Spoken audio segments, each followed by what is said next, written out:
Welcome back বন্ধুরা।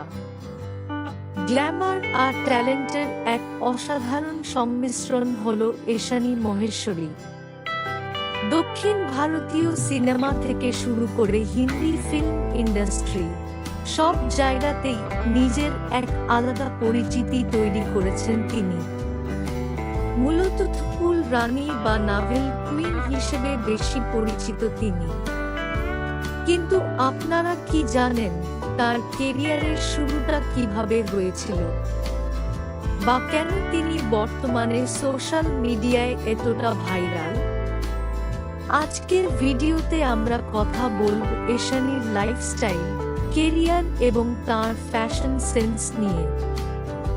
ভিডিওটি শেষ পর্যন্ত দেখতে ভুলবেন না। এশানী মহেশ্বরী মূলত একজন মডেল হিসেবে তার কেরিয়ার শুরু করেছিলেন, কিন্তু তার ভাগ্যের চাকা ঘুরে যায় 2015 সালে।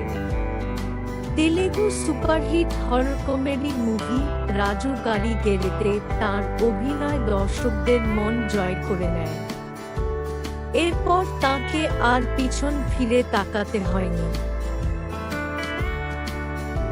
দক্ষিণের পাশাপাশি বলিউডেও নিজের জায়গা করে নিতে লড়াই চালিয়ে যাচ্ছেন তিনি।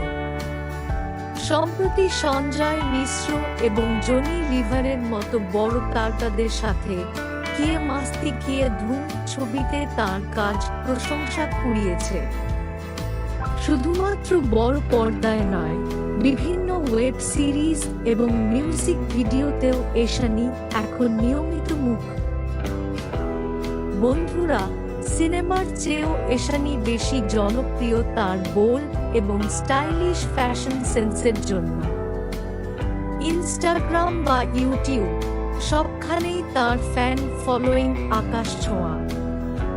তার লেটেস্ট ফটোশুটগুলো আপলোড হওয়ার সাথে সাথেই ভাইরাল হয়ে যায়।